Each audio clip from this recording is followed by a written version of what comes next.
Welcome back everybody, and we have a lot of divergences building on the S&P 500. First up, we have a volume divergence. We can see since March 13 the market has rallied really hard, whilst volume has come off at the same time. We also have a divergence here on our hidden divergence indicator, which has also just gone negative today.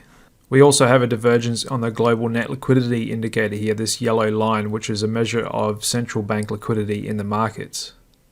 This is a chart of the Russell 2000 small caps, and the orange line here is the S&P 500, and we can see a big divergence and gap between small caps and S&P 500.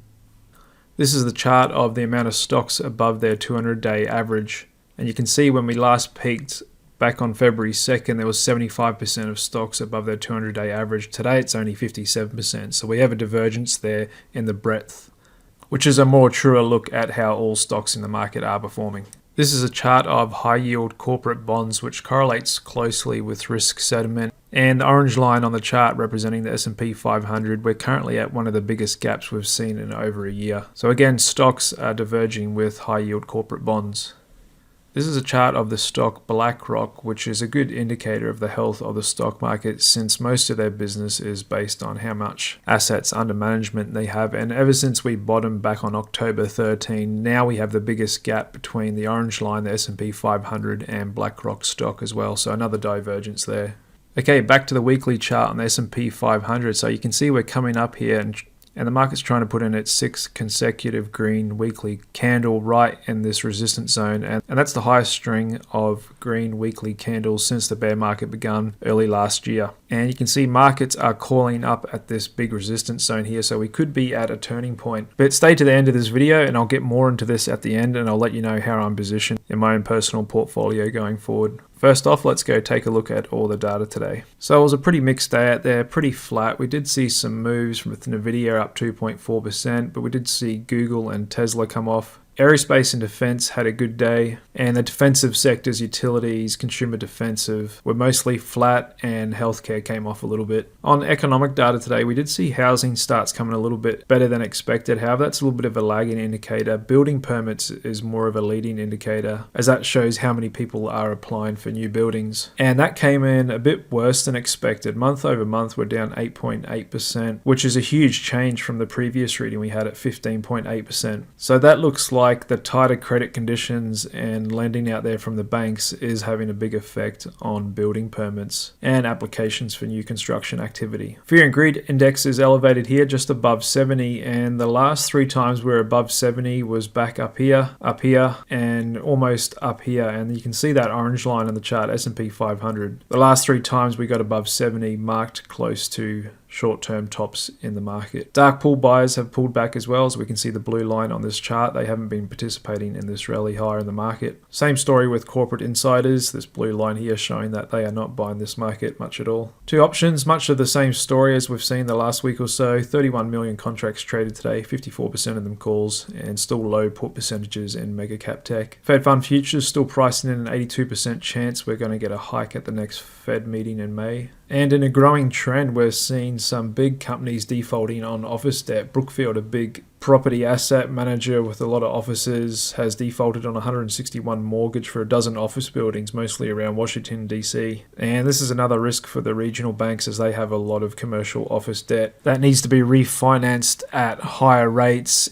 And vacancy rates have obviously shot up since COVID and the whole shift to working from home. So this is a risk in the market that we have yet to see how it's going to fully play out and what effect it will have on everything. De-dollarization is happening at a stunning pace. The dollar suffered a stunning collapse in 2022 in its market share as a reserve currency, presumably due to its muscular use of sanctions.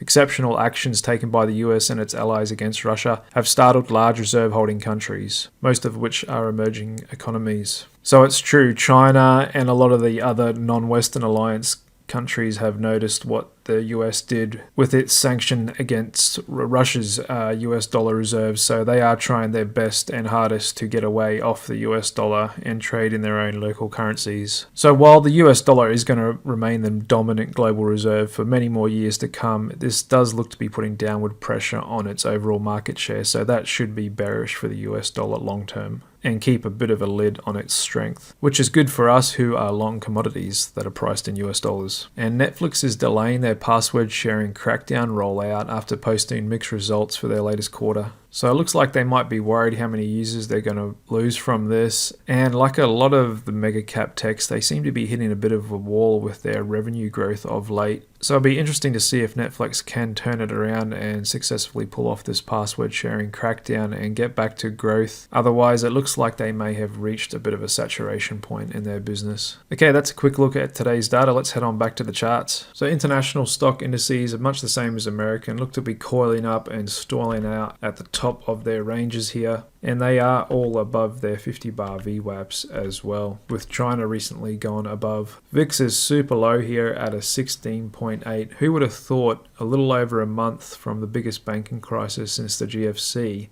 and when we saw the VIX shoot up to over 30, that would have the VIX down at a 16 handle at the lowest reading since the start of the bear market last year. And we're just looking here on a weekly chart, and typically when the VIX has gone down really low, it's been a good time to trim stock exposure or add hedges, as it's been a pretty good contrarian indicator. However, volatility of volatility, the VVIX index isn't making a new low and is diverging a bit from the VIX index, which could mean we are close to getting to a low on the volatility index. Realized volatility is very low here too at 12.5 and underneath our buy-sell band here, indicating we could be very oversold and close to a bottom on volatility. We are seeing that volatility risk premium sneak a little higher up here again today to 4.34 points, as the market could be pricing in some upcoming moves. Another great contrarian indicator is the put-call ratio of equities at a very low 0.82, indicating not many people are buying insurance or puts out there. Although the cost of tail risk insurance is increasing, as we can see in the skew index popping up here to 137. Stocks above their 20-day average is holding up here, but associated with levels where we see short-term market tops. And we can see the breadth in stocks above their 50-day average has been declining since November as well, in a big divergence against the market. Stocks making new highs as well.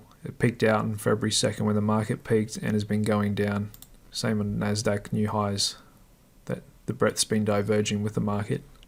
Also, another spread we can't see make new highs is the growth cyclical sectors versus defensive sectors. That's been trending down since February 2nd as well, and still under the 50-day here. Same with high beta stocks versus low volatility stocks. After having that big peak on February 2nd, they've just come off hard. Growth versus value stocks can't find new highs either. And NASDAQ versus SP500 looks to be close to going under its 50 and maybe reversing this trend we've had all year. Small caps look to be trying to bottom out versus big caps and putting on this big divergence here on our hidden divergence indicator. International stocks are still holding up well versus American stocks. The 2 years holding just above a major support zone at 420 and the 10-year at 357. Fed fund futures holding above their 50 bar as well, as the market's going back to a focus on inflation and the Fed hiking again in May to get on top of it. So it looks like the market, it's flipped its focus from banking crisis back to inflation, where we were back here in February. Treasury's just sitting there as volatility comes out of the bond market. High yield bonds as well, but we've also got that divergence here we can see on February 2nd, where high yield bonds peaked out and haven't come back close to those highs as well. Dollar is holding a major support level at 101.50. Bitcoin consolidating as well at a major resistance zone around 30,000 a coin. Gold as well, major resistance zone holding $2,000 an ounce. And crude oil defending its gap up at $80 a barrel. Natty gas today climbed and closed just above its 50 bar. And agricultural commodities continue their march higher, walking the line here. Over to stock sectors, and another mixed day out there. We've got semis consolidating at their resistance zone.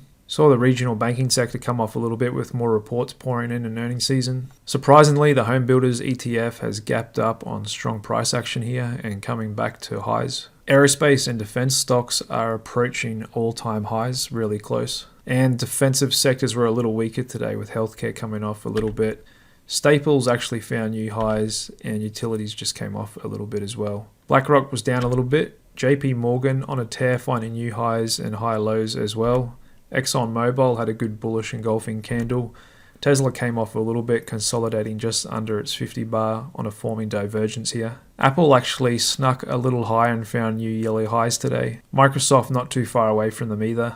Google came off a bit. Nvidia actually gapped up today and found new yearly highs just above 280. However, if we go down to a 15-minute chart, we can see that was quickly rejected and sold off into the afternoon. And with that above average volume, looks like there is both a lot of buyers and sellers there. The buyers managed to defend the gap, but the sellers came in at 280 and sold it down. So we could see Nvidia run a little higher towards 300 here in this consolidation box that I've had in since late March. However, we do have this big divergence forming on our hidden divergence indicator. So I think we are in a topping process in this big distribution box that could still go on for another few weeks. We'll be looking for a close under the 50 bar to signal that the bears are in control. Netflix came out with earnings today. EPS was flat, revenue was flat as well. And just a closer look at their EPS. So Q1 earnings of $2.88 a share has been flatlining. Q1 22 was actually $3.53. Q2 21 was actually $2.97. So we can see their revenue and EPS has been flatlining for the last 2 years, as it potentially looks like their high subscriber growth days could be over, and this could be moving to an ex-growth company. Meme stocks came off today, apart from Bed Bath & Beyond on a little bit of a dead cat bounce there. And we also had Goldman Sachs report today, so they came up with a little bit better earnings per share, a little bit worse revenue per share, a little bit worse than expected revenue. Stock actually gapped down but got bought and ended up a little bit higher than where it started. Got First Republic reporting next week, same with PacWest, but we just had Western Alliance report now as I talk after hours, and we are currently up 16% after hours and approaching levels we haven't seen for a few weeks, but still have to get above that 40 mark as a signal that things have really changed for this stock. Bank of America came out today as well with better than expected EPS, a little bit better on revenue, and the market seemed to like that a little bit. High highs, high lows. And like JP Morgan, Citigroup found high highs and high lows today, and the market seems to be liking their most recent earnings report. Wells as well. So the banks are looking good, and Charles Schwab too, coming up closer to its 50 bar. I wouldn't be surprised if this rips higher as well. So everything for the big banks looks good, and they seem to be actually benefiting from what's been happening on the smaller end of town in the banking business. So no reason why the big banks can't keep going higher here. And that's a bird's eye view at all the major market categories. Let's head on back to the main indices for our final outlook. So just looking at a weekly chart here at the S&P 500, we're at 4151. Here's the S&P equal weighted, so every stock's equally weighted in this index. We can see we're still tracking really sideways here. The NASDAQ really calling up here on a bit of a triangle formation. The Dow looking to be stalling out on a bit of a divergence on this resistance zone. Mid caps as well, pulling back to the middle of its range. And small caps as well, looking like a bit of a bear flag pullback, and micro caps really weak down near their lows. So given all those divergences that I showed you at the start of this video, and with volatility really low, breadth waning, and we're coming up to the top of this major resistance zone, I've increased my net short positioning to 40% of the portfolio net short. And whilst we might still get a further push higher towards 4200, the top of our buy sell band, I'll just be looking to get more net short, especially if the Fed balance sheet stays low. And we're just seeing bearish divergences all over the place, and the high fear and greed index as well. And dark pools and insiders pulling back. Just about every indicator out there is telling me to get short. However, I know there's always been a strong bid in this market all year, so that's why I'm getting net short a bit more patiently and incrementally. And as we go higher here, I will continue getting a bit more net short until I am proven wrong. All the market pulls back down towards its 50-day, and we get more in line back with all our indicators. Okay, that's all I got for you today. Thanks very much again for stopping by, and if you found some value in this video, I'd really appreciate it if you hit that like button, and I hope to see you all again tomorrow afternoon. Cheers.